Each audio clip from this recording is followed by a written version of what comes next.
नमस्कार दोस्तों, optimistic the stock market learning institute के यूट्यूब चैनल में आप सभी का हार्दिक स्वागत है। आज के वीडियो में हम देखेंगे जो स्टॉक मार्केट में नए हैं, जो उनकी जिनको स्टॉक मार्केट के बारे में इंफॉर्मेशन चाहिए एंड जो स्टॉक मार्केट में निवेश करना चाहते हैं। तो आज का वीडियो उनके लिए है। शुरू करने से पहले एक छोटा सा डिस्क्लेमर कि this document is for education purpose only. जैसे दोस्तों मैंने पहले वीडियो में बताया था कि ये जो कोर्स है हमने टोटल 3 लेवल में डिवाइड किया हुआ है। एक है beginner, then intermediate and advance level. Beginner level को मैंने एक्चुअली 2 पार्ट में डिवाइड किया हुआ है जो हम देखेंगे। आज हम पहला पार्ट देखेंगे। पहला पार्ट ऐसा है कि जिसमें हम लोग स्टॉक मार्केट के बारे में पूरा इन्फॉर्मेशन देंगे और बेसिक इन्फॉर्मेशन प्रोवाइड करेंगे जो स्टॉक मार्केट में नए हैं और वो जानना चाहेंगे कि स्टॉक मार्केट है क्या। सो आज हम ये कवर करेंगे। दूसरा पार्ट मैंने बिगिनर लेवल में ही हम लोग कवर करेंगे, जो मेरा नेक्स्ट वीडियो में आएगा। जब हम लोग इंटरमीडिएट लेवल में क्या है कि पूरा टेक्निकल एनालिसिस करेंगे। जो टेक्निकल एनालिसिस करने के लिए जो बेसिक टर्म है, तो वो टर्म्स क्या है वो हम लोग समझने की कोशिश करेंगे हमारे बिगिनर लेवल के दूसरे पार्ट में। And then will slowly move to intermediate level and advance level.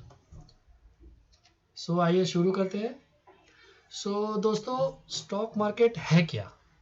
अगर स्टॉक मार्केट को अगर मैं एकदम सरल भाषा में बताऊं आपको, तो ये एक विन विन सिचुएशन है। Win win situation between company and investor.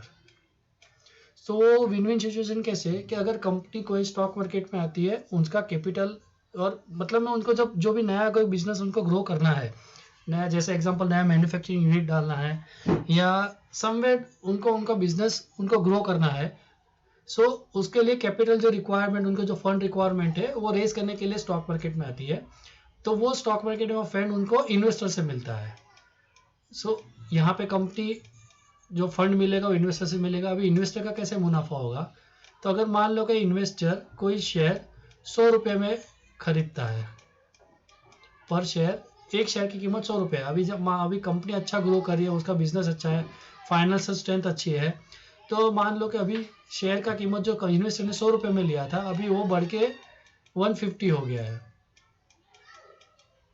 तो इन्वेस्टर को एक शेयर के पीछे 50 रुपीज़ का मुनाफा हो रहा है। तो इस तरह इन्वेस्टर का वेल्थ भी बढ़ रहा है और साथ में आप देखेंगे तो कंपनी का मार्केट कैपेक्स भी बढ़ते जा रहा है। ओके, तो यहाँ पे कंपनी का भी मुनाफा हो रहा है, इन्वेस्टर का भी मुनाफा हो रहा है। दूसरी तरह आप देखेंगे कि जैसे कंपनी का फाइनेंस स्ट्रेंथ बढ़ते जा रहा है, कंपनी ग्रो करती जा रही है, तो कंपनी का शेयर भी बढ़ते जा रहा है। तो नए नए लोगों में भी कंपनी के बारे में इंफॉर्मेशन प्रोवाइड होती है या इंफॉर्मेशन मिलती है थ्रू मीडिया, थ्रू फ्रेंड्स कि ये कंपनी अच्छी है, तो कंपनी का नॉलेज, कंपनी के पॉइंट ऑफ व्यू भी अच्छा हो जाता है। That's why I am saying that is a win win situation between what we can say company and investor. So अभी शुरू करने से पहले हम थोड़ा सा बेसिक इन्फॉर्मेशन लेंगे अबाउट स्टॉक मार्केट। और stock market is Indian history.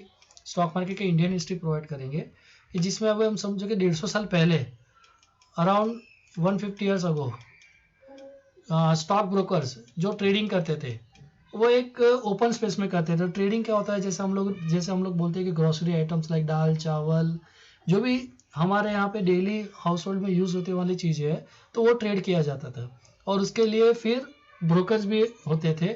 Now अभी क्या हुआ उस टाइम पे कि ट्रेडिंग बढ़ते गया तो नंबर ऑफ ब्रोकर्स भी बढ़ते गए। तो एक टाइम ऐसा हुआ कि वहाँ पे स्पेस के वहाँ पे we can say because of the increase in the stock brokers and investor sort of thing जो भी था या परचेज जो ट्रेड करने वाले थे, वो इनका फ्लो भी बढ़ता गया है। तो they wanted to relocate themselves. So somewhere around mid of 1800 century Dalal Street को उन्होंने उनका एक फिक्स लोकेशन डिसाइड किया फॉर ट्रेडिंग। तो दलाल स्ट्रीट एक्चुअली है मुंबई में। ओके, सो दलाल स्ट्रीट को उन्होंने, तो दलाल स्ट्रीट में हम बोल सकते हैं मिड ऑफ 1800 सेंचुरी वहाँ से उनका वैसे जस्ट एक फाउंडेशन बना for stock market, Indian stock market के लिए। एंड आफ्टर सम 25 ईयर्स जो भी ये यहाँ पे ब्रोकर्स एसोसिएशन, जो ब्रोकर्स इन्वॉल्व थे यहाँ पे, तो उन्होंने खुद का एक एसोसिएशन बनाया जिनका नाम दिया उन्होंने बॉम्बे स्टॉक एक्सचेंज। अभी तो मुंबई, तो अभी के दिनों में उसे मुंबई का से जाना जाता है, जो पहले बॉम्बे हुआ करता था। सो दैट्स वाई उन्होंने का एसोसिएशन बनाया, वो एसोसिएशन को उन्होंने नाम दिया बॉम्बे स्टॉक एक्सचेंज। तो after some 1880 years somewhere around mid of 1900 century BSE जो बॉम्बे स्टॉक एक्सचेंज है वो एक्चुअली ऑफिशियली डिक्लेयर किया गया under a security act by government. तो हम बोल सकते हैं कि एक्चुअल BSE का बर्थ हुआ है मिड ऑफ 1900 सेंचुरी में। उसके बाद 1993 में NSE का बर्थ हुआ। देन हम बात करेंगे कि क्या NSE क्या है, BSE क्या है। ओके एंड सम 2000 में इंटरनेट ट्रेडिंग चालू हुआ, डेरिवेटिव चालू हुआ। डेरिवेटिव क्या है वो भी हम जानेंगे, जैसे हम लोग जाना जाता है FNO के बारे में, फ्यूचर एंड ऑप्शन, उसके बारे में आगे जाके इन्फॉर्मेशन लेंगे। तो वो 2000 में NSE में इंटरनेट ट्रेडिंग और डेरिवेटिव ट्रेडिंग स्टार्ट हुआ और 2001 में BSE में ये स्टार्ट हुआ। तो ये एक बेसिक इन्फॉर्मेशन है। ओके सो मेन अगर स्टॉक मार्केट अगर हम देखते हैं तो मेन एक्चुअली ये हो गया इन्वेस्टर और कंपनी के बारे में। लेकिन अगर हम लोग नेशनल वाइज बात करें तो कोई भी कंट्री का अगर फाइनेंशियल स्ट्रेंथ क्या है तो वो पता चलता है उसके स्टॉक मार्केट से कि स्टॉक मार्केट कैसे ग्रो हो रहा है। बिकॉज जो भी वो कंट्री के पर्टिकुलर कंपनीज है जो अच्छी big companies are there, so based on what we can say the stock market, based on stock market we can say the economic position of that particular country, financial strength क्या है वो country की, तो हम लोग stock market से जान सकते हैं। ओके सो आइए धीरे से अभी हम लोग आगे जाएंगे कि एक्चुअली स्टॉक मार्केट में एक्चुअली अगर मैंने एक सिंपल वे स्टॉक मार्केट को बताना ट्राई किया हुआ है थ्रू एक flow chart sort of thing कि एक्चुअली स्टॉक मार्केट में काम कैसे होता है और स्टॉक मार्केट में हम एक्चुअली इन्वेस्टर के लिए कैसे काम किया, इन्वेस्टर कैसे काम करता है या इन्वेस्टर को कैसे उसका यूज़ करना है या पोजीशन लेना है। तो समझने के लिए मैंने एक बेसिक एक फ्लो चार्ट जैसे बनाया है। सो से stock market stock market actually अगर देखा गया तो 3 चीज़ों में डिवाइड है। एक तो जो हम लोग बोलते हैं शेयर मार्केट, देन दूसरा पार्ट है उसका म्यूचुअल फंड और तीसरा हमने बोला जाएगा बॉन्ड्स, जो गवर्नमेंट बॉन्ड्स बोले या जो पर पर्सन बॉन्ड्स जो बोले जाते हैं, तो बॉन्ड्स है, शेयर मार्केट है एंड म्यूचुअल फंड्स। ये दोनों के बारे में इंफॉर्मेशन हम बाद में लेंगे। So now our main area of focus is share market.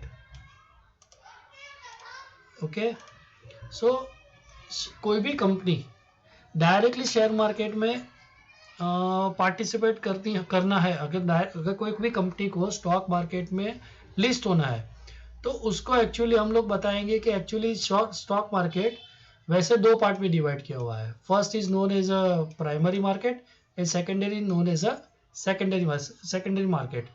Okay तो प्राइमरी मार्केट क्या है कि अगर कोई भी कंपनी को स्टॉक मार्केट में आना है तो वो आती है IPO through, initial public offer. Okay इसको हम लोग IPO के नाम से जानते हैं, इनिशियल पब्लिक ऑफर। तो कोई भी कंपनी स्टॉक मार्केट में IPO थ्रू आती है, फर्स्ट टाइम जब लिस्ट होती है तो उसे हम IPO बोलते हैं। और वो जो मार्केट बोला जाता है IPO इनिशियल पब्लिक ऑफर, उसको बोलते हैं प्राइमरी मार्केट। तो कोई भी कंपनी स्टॉक मार्केट में जब भी आती है, जिसको हम लोग बोलते हैं लिस्ट होना, स्टॉक मार्केट में लिस्टिंग होना, तो वो होती है थ्रू प्राइमरी मार्केट। तो कभी कोई भी कंपनी जब लिस्ट होगी तो उसके बारे में, जब उसका टोटल नंबर ऑफ शेयर्स कितना है, उसका शेयर का भाव क्या रहेगा, एक शेयर का भाव क्या रहेगा, उसमें कौन कौन इन्वेस्टमेंट करता है, जैसे हम लोगों को रिटेलर बोला जाता है, देन फॉरेन इन्वेस्टर रहेंगे जिसको हम लोग FII बोलते हैं, फिर डोमेस्टिक इन्वेस्टर रहते हैं जिससे म्यूचुअल फंड रहेंगे, इंस्टीट्यूशनल इन्वेस्टर्स रहेंगे। तो वो सब जो भी होता है तो वो प्राइमरी मार्केट, तो कंपनी जो भी शेयर्स प्रोवाइड करेगी तो थ्रू प्राइमरी मार्केट उसको अलॉट करती है। That's why is known as, तो थ्रू IPO प्राइमरी मार्केट में आती है। एंड देन जब रेगुलर बेस पे उसका लिस्टिंग होने के बाद जब रेगुलर ट्रेडिंग होना शुरू होता है तो उसको बोला जाता है secondary market. Okay so secondary market, तो मेन नाउ अभी हम लोग स्लोली मूव हो रहे हैं टुवर्ड्स एक्चुअली एक्टिविटी कैसी होती है स्टॉक मार्केट में और क्या है, तो हम लोग एक्चुअली अभी स्टार्ट करेंगे। तो now secondary market is divide into further 2 categories. एक हम कहा जाता है इक्विटी मार्केट और दूसरा कहा जाता है डेरिवेटिव मार्केट। तो derivative market nothing but is derived from equity market only. जैसे हम बोलते हैं कि अगर दूध है, मिल्क, तो milk is our equity market, where as curd, paneer, they are derived from milk. Okay, so उसे कहा जाता है डेरिवेटिव मार्केट। तो ये दोनों में काम कैसे होता है हम आगे जानेंगे। जैसे इक्विटी मार्केट में हम लोग 4 तरह से ट्रेडिंग कर सकते हैं। एक है इंट्राडे, दूसरा है swing trading, positional trading and delivery. Intraday मतलब में क्या होता है कि सुबह जैसे स्टॉक मार्केट का टाइम है, सुबह 9:15 को ओपन होता है एंड दोपहर को 3:30 को बंद होता है। तो अगर यही डेली बेस पे अगर यही टाइम पीरियड में आप कभी भी शेयर लेंगे, लेकिन उसको 3:30 से पहले अगर आप उसको सेल करते हैं तो हम उसको बोला जाता है इंट्राडे, डे ट्रेडिंग। सुबह लेना, सुबह या पूरे दिन में कभी भी लो, लेकिन 3:30 के पहले, 3:30 बजे से पहले अगर आपका पोजीशन स्क्वायर ऑफ करते हो, आप पोजीशन निकाल दे रहे हो, जैसे आप बाय करो या सेल करो जो भी है, तो अगर आप 3:30 से पहले उसको सेम डे अगर आप उसका आपका पोजीशन स्क्वायर ऑफ करते हो तो उसे कहा जाता है इंट्राडे ट्रेडिंग। दूसरा होता है स्विंग ट्रेडिंग। अगर आपको इन्वेस्टमेंट करना है से अराउंड सम 2 वीक्स के लिए करना है या अप टू 1 मंथ या 2 वीक्स 3 वीक्स या 1 मंथ अगर आपको इन्वेस्टमेंट करना है तो उसे हम बोला जाता है स्विंग ट्रेडिंग। देन पोजिशनल में हम लोग एक्चुअली उसको डिवाइड करेंगे 2 चीज़ों में, एक बोलेंगे शॉर्ट टर्म और एक बोलेंगे मिड टर्म। शॉर्ट टर्म मतलब अगर आपको 6 मंथ तक अगर आपको ट्रेडिंग करनी है, आपको पोजीशन रखनी है 3 to 6 मंथ्स, तो हम उसे बोलेंगे कि शॉर्ट टर्म पोजिशनल ट्रेडिंग। और मिड टर्म मतलब में अगर आपको more than 6 months to 1 year का आपको पोजीशन लेना है, कोई स्टॉक में परचेज करना है, उसके बाद उसको 6 से 8 में 6 महीने से 1 साल तक अगर आपको रखना है तो हम लोग उसके मिड टर्म इन्वेस्टमेंट जहाँ कहा जाता है। और फाइनली जो फोर्थ कैटेगरी है जिसको हम कहते हैं delivery based. Delivery is nothing but long term. Long term means more than 1 year. तो अगर आज की डेट में अगर आप आज कोई शेयर खरीदते हो और अगर आपको 1 साल के ऊपर तक रखते हो, उसको हम लोग बोलते हैं कि डिलीवरी, लॉन्ग टर्म के लिए मैंने इन्वेस्टमेंट किया हुआ है। ठीक है, अभी हम अगर बेसिकली इक्विटी मार्केट में देखेंगे तो बाइंग और सेलिंग जो रहता है वो आपके रिस्क के ऊपर डिपेंड करता है। आप एक शेयर से लेके आपका रिस्क कैपेसिटी जो भी है, तो 1 शेयर से लेके 1 लाख क्वांटिटी, 5 लाख क्वांटिटी आपके रिस्क के ऊपर, आपका क्वांटिटी डिफाइन नहीं है। ऐसा कोई फिक्स लॉट नहीं है कि आपको 100 शेयर लेने ही है कंपलसरी। अगर आपको रिलायंस इंडस्ट्री में इन्वेस्ट करना है, एल&टी में इन्वेस्ट करना है, तो आपको कम से कम 100 शेयर लेने पड़ेंगे। ऐसा आपके ऊपर कुछ भी फोर्स नहीं है, आप एक क्वांटिटी भी बाय कर सकते हो। तो ये बेनिफिट है इक्विटी मार्केट का। नाउ अभी हम लोग मूव करेंगे कि डेरिवेटिव मार्केट क्या है। ओके, सो हम पहले मैंने बताया कि डेरिवेटिव इज नथिंग बट ये अभी इक्विटी मार्केट से डिराइव किया गया है। सो नाउ जैसे इसका कोई टाइम पीरियड नहीं रहता है, दिस ऑलरेडी मैंने आपको बताया कि जैसे किसी को स्विंग ट्रेडिंग करना है, पोजिशनल करना है, डिलीवरी करना है, short term, mid term, long term. So 6 month से लेके 1 डे से लेके 1 ईयर और मोर देन 10 ईयर्स का भी इन्वेस्टमेंट आप इक्विटी मार्केट में कर सकते हैं।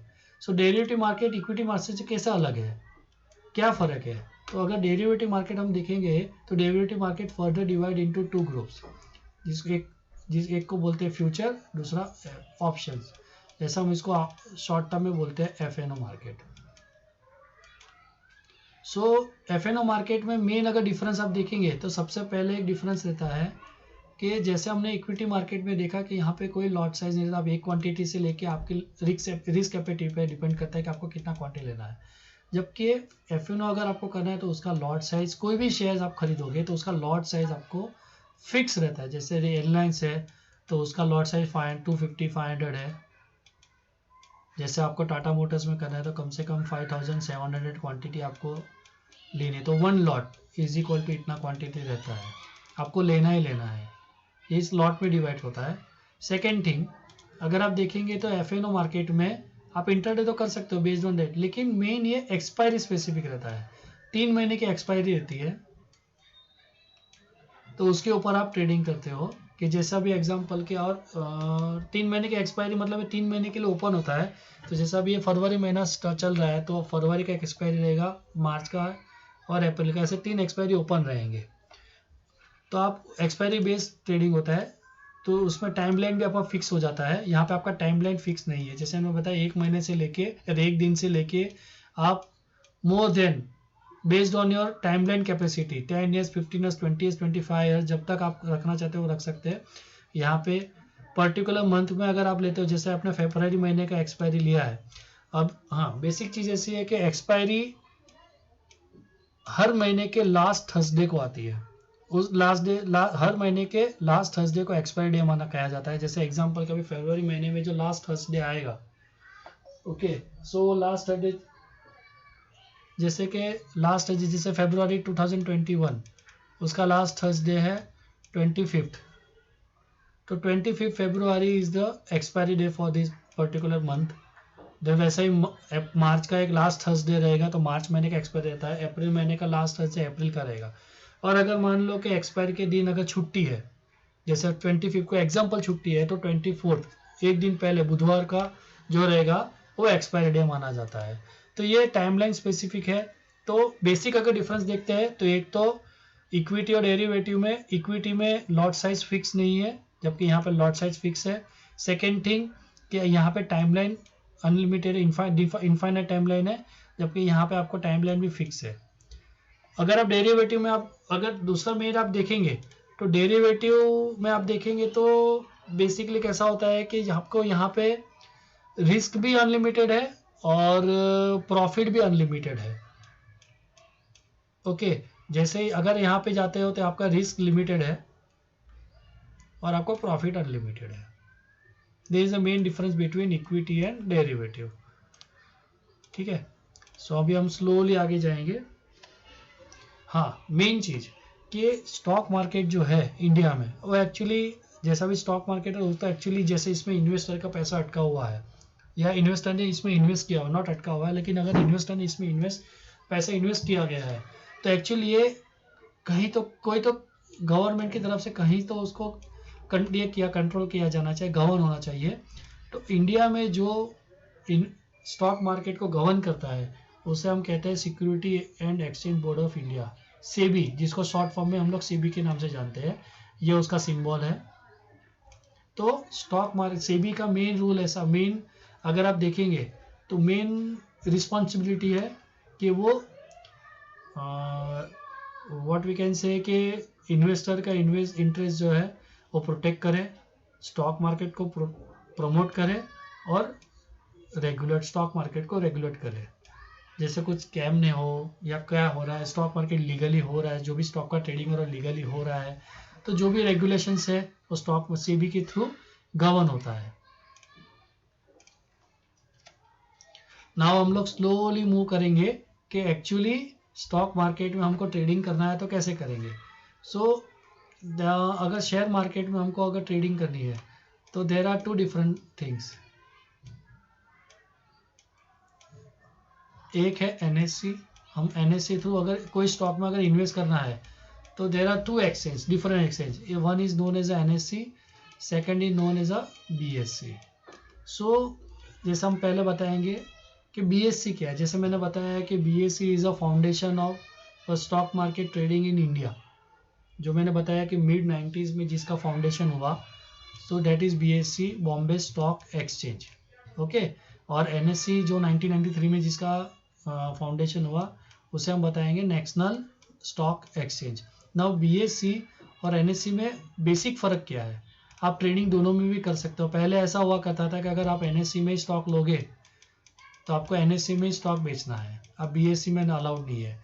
और आपने कोई बीएससी में ट्रेडिंग किया हुआ है सेल और बाय, तो आपको उसका स्क्वायर ऑफ बीएससी में ही करना है।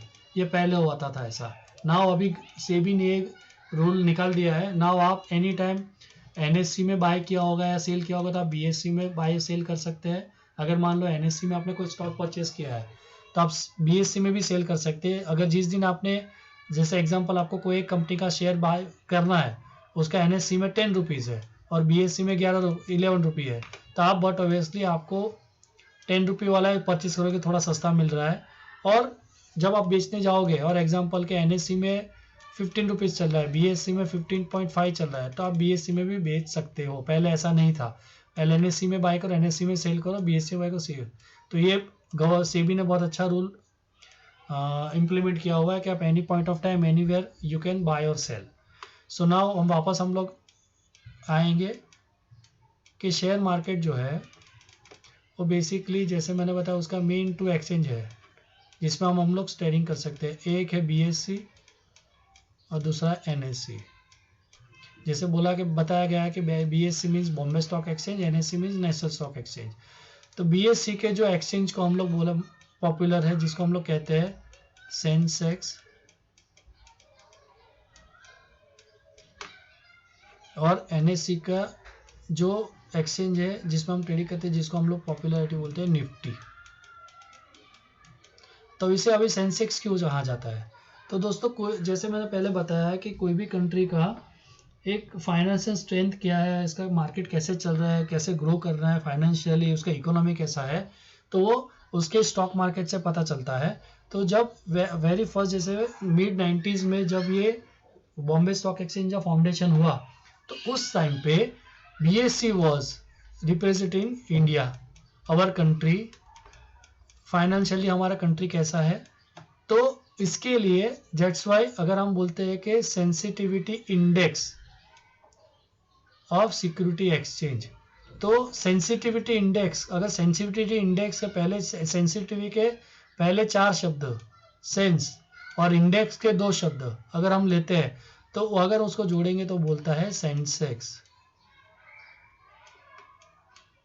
Sensitivity index. ओके, इसलिए उसका नाम दिया गया है सेंसेक्स। तो ये नाम वहां से आया है कि Sensex security index for what we can say sensitive index for security market, तो वहां से आया सेंसेक्स। और निफ्टी बात करेंगे तो निफ्टी अभी सेंसेक्स टोटल 30 कंपनी से बनी हुई है, जिसमें मेन जो सेंसेक्स को रिप्रेजेंट करता है, BSE को रिप्रेजेंट करता है, वो मेन 30 कंपनीज है जो ये सेंसेक्स को रिप्रेजेंट करता है। लाइकवाइज निफ्टी में टोटल 50 कंपनीज है जो NSE को रिप्रेजेंट करती है। तो अभी अगर निफ्टी का अगर नाम लिखे तो नेशनल इंडेक्स 50, तो यहाँ से निफ्टी का नाम आया। जैसे मैंने बताया कि सेंसेक्स का नाम कैसे आया कि सेंसिटिविटी इंडेक्स, वैसे ही निफ्टी नेशनल इंडेक्स 50, तो वहाँ से निफ्टी का नाम आया। तो ये एक्चुअली बेसिक इन्फॉर्मेशन है अबाउट के, अगर बहुत बार मुझे क्वेरी आते हैं कि सेंसेक्स क्यों कहा जाता है और ये निफ्टी क्यों बोला जाता है, तो ये दिस इज द रीजन कि Sensex means sensitivity index and Nifty means national index 50। Okay, so now will slowly start. So Nifty अगर लेडर देखते हैं, एक्चुअली वेरी फर्स्ट हम actually have mentioned in Indian VIX nothing but a volatility index. ये हम बाद में देखेंगे जब हमारा डिलीवरी मार्केट का जब टर्म आएगा FNO वाला, तब हम ये इसके बारे में जानकारी लेंगे। सो अभी के लिए इतना ही मैं आपको इन्फॉर्मेशन दे सकता हूँ कि वॉलेटिलिटी अपने इंडिया मार्केट जो निफ्टी है कितना वॉलेटाइल है, तो उसका कैलकुलेशन जो होता है वो VIX में होता है। ओके, और एक अगर आप this is a theoretical term what we have observed or experienced till now कि VIX is inversely proportional to Nifty। Okay, तो जब VIX बढ़ता है तो अपना निफ्टी नीचे जाता है, और VIX नीचे रहेगा तो अपना निफ्टी ऊपर रहता है। Second one more thing I observe कि व्हेन VIX ऊपर रहेगा गोल्ड और सिल्वर ऊपर रहता है कॉमोडिटीज, व्हेन VIX नीचे रहता है तो गोल्ड एंड सिल्वर भी कॉमोडिटी मार्केट में नीचे रहते हैं। This are indirect relationship we can say. Okay, तो ये टर्म हम बाद में पूरा डिटेल में जानेंगे कि VIX क्या है, उसका रिलेशन निफ्टी से कैसा है और क्या कैलकुलेशन की जाती है। तो that will I will cover in FNO section.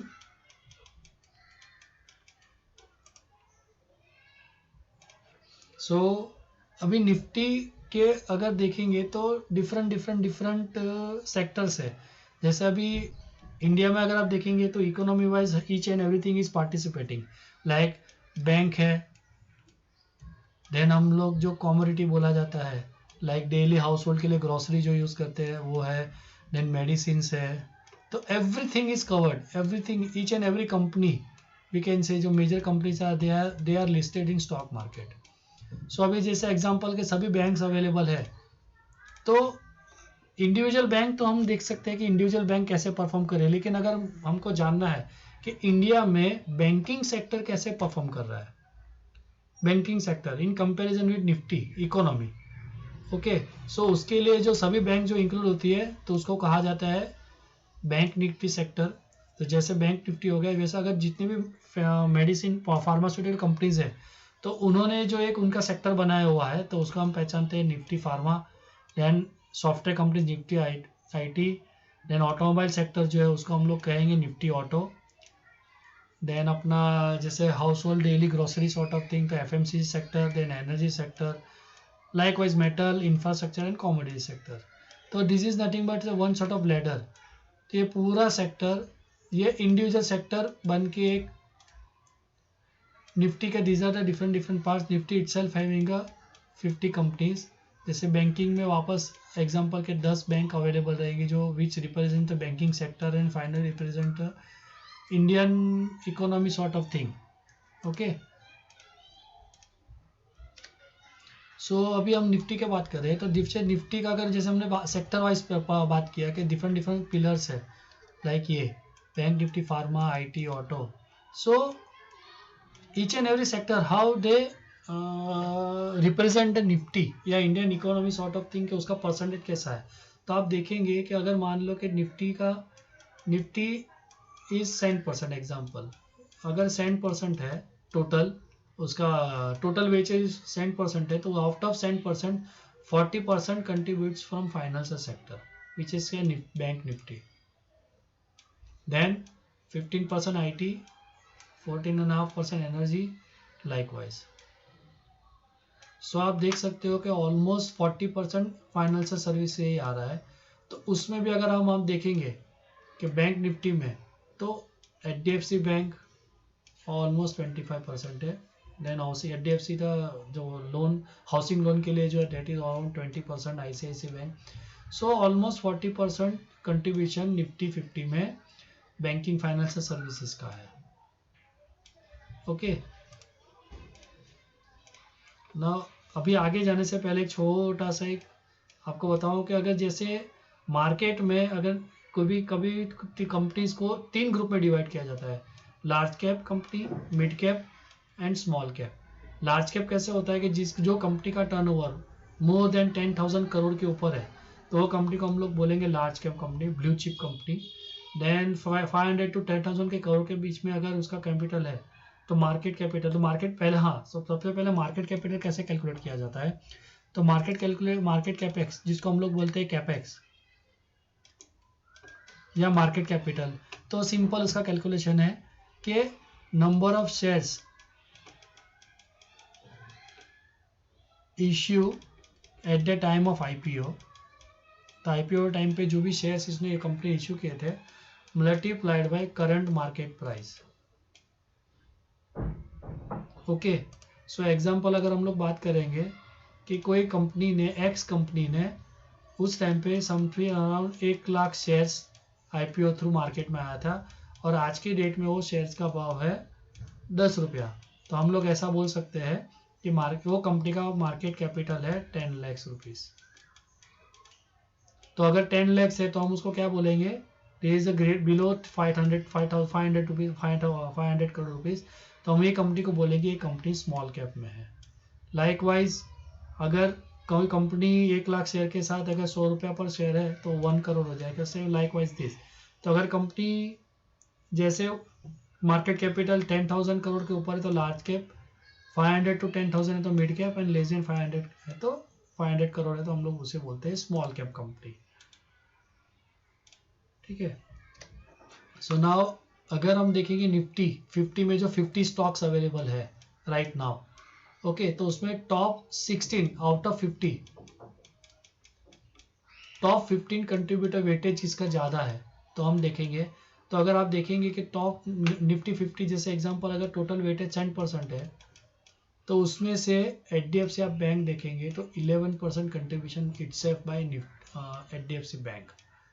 Then second 10% Reliance का है, then HDFC housing finance, then ICICI, then Infosys. तो दीज आर द टॉप 16 और नथिंग बट वी कैन से कि जो टॉप 50 में से जो टॉप 16 कंपनीज है which we can say showing our economy represent our eco countries economy, financial strength, तो ये सब आफ्टर 58 टॉप 16 कंपनीज है, all are blue chip companies. जी इज फॉर जस्ट इंफॉर्मेशन। तो आप अगर मान लो जब टेक्निकल एनालिसिस करते हो और आप अगर टेक्निकल एनालिसिस में आपका ग्रिप अच्छा आता है, तो जैसे मार्केट में 500 से भी ज़्यादा कंपनी लिस्टेड है, लेकिन अगर आपको अगर ये टॉप 16 कंपनी का भी अगर आप by heart technical analysis daily base पे अगर करते हो और आप जैसे करते रहो डेली, कोई अगर एक चीज़ हम लोग बार बार करते रहो मास्टर होंगे। तो आपको अगर मास्टर ही होना है तो एटलीस्ट ये टॉप 16 कंपनी का आप एनालिसिस कर सकते हो बाद में, तो उससे आपको डायरेक्ट निफ्टी का भी डायरेक्शन समझेगा कि निफ्टी भी कैसे कहाँ बिहेव कर रहा है, कैसे कर रहा है। So these are main contributor. और एक अगर मैं आपको इन्फॉर्मेशन इंटरेस्टिंग चीज़ बताऊँ, तो जब पेंडेमिक हुआ ओके तो निफ्टी 7500 तक गया था, फ्रॉम वी कैन से 12430 हो गया था उसका हाई, वहाँ से निफ्टी 7500 तक चला गया था। तो लेकिन वापस सॉरी जो उसका पीक था, तो वापस जो 12430 पे जो अभी आया, मतलब 7000 से ग्रो किया कंपनी ने। ओके सो उसमें आप देखेंगे तो मेजॉरिटी कंट्रीब्यूशन एचडीएफसी का है, रिलायंस का है, एचडीएफसी बैंक का है, एचडीएफसी हाउसिंग फाइनेंस का है, एंड टीसीएस। ये 4-5 कंपनी ही पूरा मार्केट को 7500 से 12450 तक लेके 430 तक लेके गई है। पहले कैसा होता था दोस्तों कि पहले अगर स्टॉक मार्केट में अगर कोई कंपनी, अगर निफ्टी जैसे एग्जाम का एनएससी निफ्टी गिरता है, तो उसमें ईच एंड एवरी कंपनी और each and every sector was participating, कि अगर निफ्टी डाउन हुआ मतलब में हर एक सेक्टर फॉल हुआ है, दैट्स वाई निफ्टी में गिरावट आई। लेकिन अभी आप देखेंगे पिछले 1 साल से अगर मैं देख रहा हूँ तो अभी सेक्टर रोटेशन चालू हुआ है, रोटेशन ऑफ सेक्टर्स। सो अगर आप जब 7500 पे आया था तो सबसे पहले स्टार्ट हुआ आईटी से। सो आईटी ने पहले निफ्टी को सपोर्ट किया, निफ्टी को थोड़ा ऊपर लेके गया, देन आईटी स्टेबल हो गया। उसके बाद बैंकिंग सेक्टर ऊपर आया, बैंकिंग सेक्टर ने उसे सपोर्ट किया, देन वो स्टेबल हो गया। तो अभी आईटी और बैंकिंग स्टेबल है। देन उसके बाद एनर्जी सेक्टर ने सपोर्ट किया, ओके फिर एनर्जी सेक्टर सपोर्ट हुआ, उसके बाद वो स्टेबल हो गया। देन एफएमसीजी सेक्टर पिक्चर में आया, फिर एफएमजीजी स्टेबल हो गया, and then auto sector picture में आया। तो अभी सेक्टर रोटेशन चल रहा है। तो डेट्स वाई अगर हम बोल रहे हैं कि अगर मार्केट बहुत ऊपर जा रहा है, बहुत ऊपर जा रहा है, बहुत ऊपर जा रहा है, कभी तो नीचे आएगा। तो पहले के कंडीशन में क्या होता था कि सभी सेक्टर एक साथ नीचे आते थे, इसलिए मार्केट में एक साथ बड़ी गिरावट आती थी। लेकिन अगर अभी आप देखोगे तो ना इंडिविजुअल सेक्टर, जैसा भी जैसे 7500 जब निफ्टी आया था तो उस टाइम पे एचडीएफसी बैंक समवेयर अराउंड 700 पे गया था, रिलायंस 800 पे था, ICICI somewhere around 300, then L&T somewhere around 800 पे था, स्टेट बैंक 150 रुपीज़ तक आ गया था। ओके तो अभी अगर आप देखेंगे मार्केट, अभी नाउ डेज मार्केट 15,000 पे है। सो आप देखेंगे तो ये 1500 है, रिलायंस 2100, ये 3000 है, आईसीआईसीआई 500 है, टीसीएस 3000, ये 400 है, लार्सन एंड टुब्रो फंड 1500 है। तो ऑल स्टॉक्स आर डबल। सो ऐसा भी रोटेशन आ रहा है। तो हम ऐसा नहीं बोलते कि मार्केट में गिरा हुआ है। मार्केट अगर स्ट्रांग, अभी मार्केट इकोनॉमी स्ट्रांग है, थोड़ा करेक्शन हुआ उसके बाद वापस ऊपर जाता है।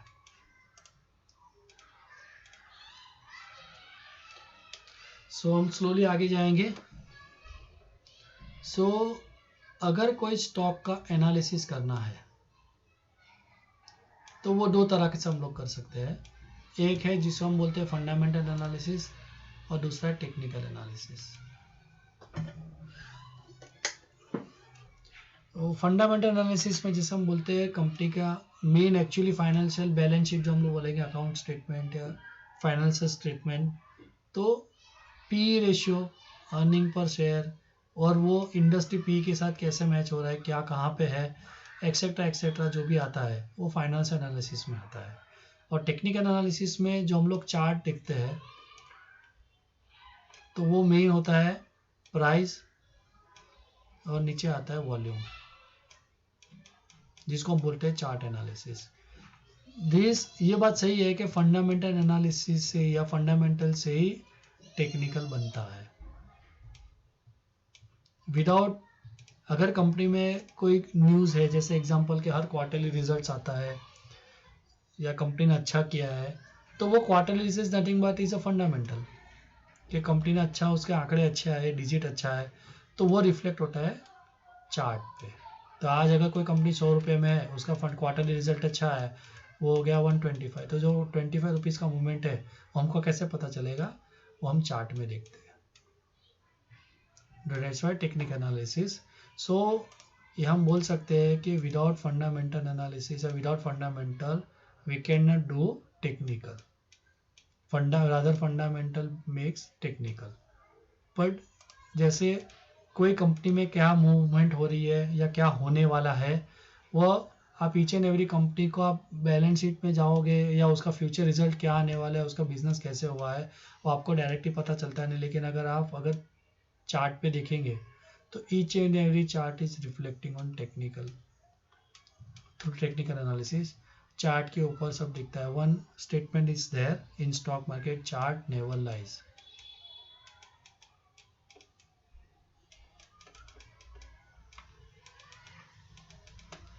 ये पूरा ट्रांसपेरेंट है, इसमें कोई भी मैनिपुलेशन होता नहीं है।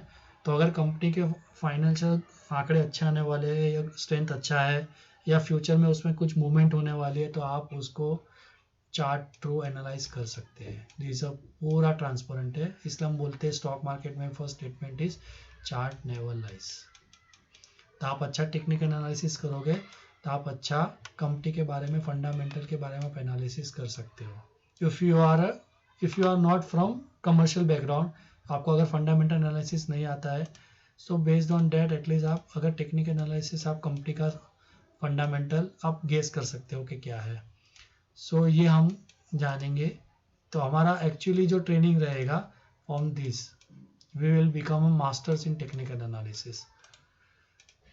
ठीक है दोस्तों, तो अभी नेक्स्ट वीडियो मेरा जो रहेगा वो हम बेसिक ऑफ टेक्निकल एनालिसिस से स्टार्ट करेंगे, जिसमें अगर हमें जो हम लोग टेक्निकल एनालिसिस के लिए, जैसे मैंने बताया प्राइस वॉल्यूम, ये तो मेन पिलर है, फाउंडेशन है। 10 नंबर ऑफ क्या क्या इंडिकेटर्स है, प्राइस एक्शंस क्या होता है, चार्ट एनालिसिस क्या है, जो भी है सब हम पहले बेसिक से स्टार्ट करेंगे technical analysis. Then we will move slowly to advance level.